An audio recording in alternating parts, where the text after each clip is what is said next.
ഇവിടെ ഫോറം മാളിൽ.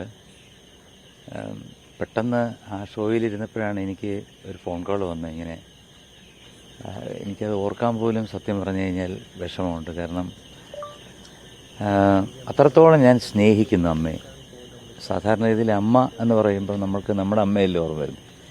ഒരു സംഗീതം ഓർത്തു കഴിഞ്ഞാൽ അമ്മ, ജാനകി അമ്മ ഒരു സംഗീതത്തിൻ്റെ രാജ്ഞിയാണ് എല്ലാ ഭാഷയിലും, മലയാളത്തിൽ പ്രത്യേകിച്ച്. കാരണം നമ്മൾ മലയാളികളായതുകൊണ്ട് അമ്മയുടെ ആ അക്ഷരസ്ഫുടത അത് ശരിക്കും ഇന്നത്തെ പുതിയ തലമുറ കേട്ട് പഠിക്കേണ്ട ഒരു കാര്യമാണ്. കാരണം അവർ പാടുന്ന ഡൈനാമിക്സ്, ഒരുപാട് പാട്ടുകൾ പാടിയിട്ടുണ്ട്. രാജാ സാറിനൊക്കെ ആദ്യമായിട്ട് പാടിയ എണ്ണക്കിളി എന്നൊക്കെയുള്ള പാട്ട്. അപ്പം അതൊക്കെ ഏത് ഭാഷയിലാണെങ്കിലും അമ്മ പാടിയ പാട്ടുകളൊക്കെ, എല്ലാ പാട്ടുകളും നമുക്കൊരു പാഠപുസ്തകമാണ്.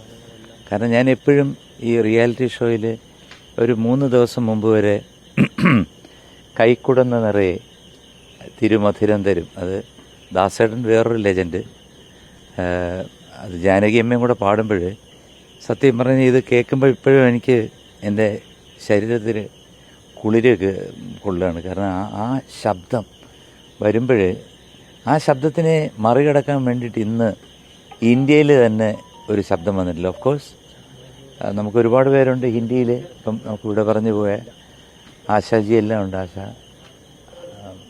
എല്ലാവരും ഉണ്ട്. എങ്കിലും നമുക്ക് കൂടുതൽ പ്രിയം മലയാളം പാട്ടുകളിലൂടെ നമ്മളെ വിസ്മയിപ്പിച്ച ഒരു അതിമനോഹരമായിട്ടുള്ള ശബ്ദം. ആ ശബ്ദം മാത്രമല്ല, അതിൻ്റെ മോഡുലേഷൻ, അതിൻ്റെ വികാരം, അതിൻ്റെ അക്ഷരസ്ഫുടത, പിന്നെ ബാക്കി എന്ത് നോക്കിക്കഴിഞ്ഞാലും ആ അമ്മയുടെ വിനയം, ആ അമ്മയുടെ എന്താണ് എല്ലാവരോടുമുള്ള ഒരു, നമ്മളോടൊപ്പം ഇപ്പോൾ എന്നെ കാണുമ്പോൾ ഉടനെ ചോദിക്കും MG രാധാകൃഷ്ണൻ സാറിന് സുഖമാണോ എന്ന് കാണുമ്പോൾ ചോദിക്കുമായിരുന്നു. അതിനുശേഷം എനിക്ക് അമ്മയുടെ കൂടെ 2-3 പടങ്ങൾ പാടാനുള്ള ഒരു ഭാഗ്യം കിട്ടി. മാത്രമല്ല ഒരു വേദിയിൽ ഞാൻ അമ്മയുടെ അടുത്ത് അങ്ങോട്ട് ചോദിച്ചു. കാരണം ദാസേട്ടനും അമ്മയായിട്ട് പാടിയ പാട്ടുണ്ടല്ലോ, അകലെ അകലെ നീലാകാശം, അത് 2 വരി എൻ്റെ കൂടെ ഒന്ന് പാടാമെന്ന് ഞാൻ റിക്വസ്റ്റ് ചെയ്തു.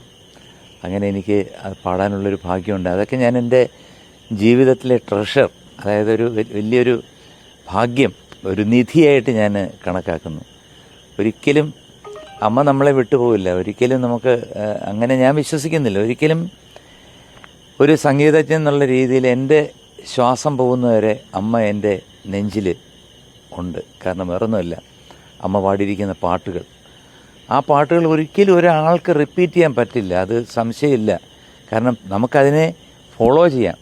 അത് ഫോളോ ചെയ്തിട്ട് എങ്ങനെയാണ് അമ്മ പാടിയിരിക്കുന്നതെന്ന് കേട്ട് പഠിക്കാം. പുതിയ തലമുറയ്ക്ക് പഠിക്കാനൊരു പാഠപുസ്തകമായിട്ട് അമ്മയുടെ ആലാപനം, അത് ഓരോ വരിയിലും അമ്മ കൊടുത്തിരിക്കുന്ന വികാരം എന്താണ്, ആ അക്ഷരങ്ങൾക്കനുസരിച്ച്.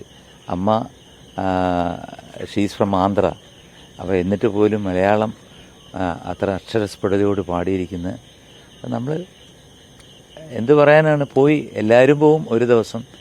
പക്ഷേ അമ്മ പോയി എന്ന് പറയുമ്പോഴത്തേക്ക് ജാനകി അമ്മയുടെ അടുത്ത് പരിചയം എന്ന് പറഞ്ഞാൽ ഒരുപാട് ക്ലോസ് ആയിട്ടുള്ള ഒരു വ്യക്തിയാണ് ഞാൻ. പലപ്പോഴും വിളിക്കാറുണ്ട്. ഈയിടയ്ക്ക് ഞാനൊരു വീഡിയോ കണ്ടപ്പോൾ ഒരുപാട് സന്തോഷിച്ചു. കാരണം കൊച്ചുമക്കളുമായിട്ടിരുന്നിട്ട് കളിക്കുന്നതും ഒരു കുട്ടിയെ പോലെ കളിക്കുന്നതൊക്കെ കണ്ടപ്പോഴത്തേക്കൊരു സന്തോഷമാണ്. പക്ഷെ പെട്ടെന്ന് ഞാൻ ഈ ഷോയുടെ ഇടയിൽ നിന്നപ്പോഴത്തേക്ക്, ഇത് കേട്ടപ്പോഴത്തേക്ക് എൻ്റെ ബാക്കി ഞാനൊന്നും, സത്യം പറഞ്ഞാൽ ഒരുപാട് പേര് വിളിച്ചെങ്കിലും എനിക്ക് എന്ത് പറയണമെന്ന് അറിഞ്ഞുകൂടാ. കാരണം അത്രയ്ക്ക് ഞാൻ ഡൗണായിപ്പോയി എന്നാണ് സത്യത്തിൽ ഞാൻ പറയുന്നത്. അമ്മയുടെ ആത്മാവിന് നിത്യശാന്തിയായിരുന്നു. കാരണം വീണ്ടും ഞാൻ വയലാർ സാർ എഴുതിയ ആ വരി ഞാൻ ഓർത്തു പോകണം. ഈ മനോഹര തീരത്ത് വരുമോ, അമ്മയ്ക്ക് ഇനിയൊരു ജന്മം കൂടി ഈ മനോഹര തീരത്ത് ഉണ്ടാകട്ടെ എന്ന് പ്രാർത്ഥിക്കുന്നു.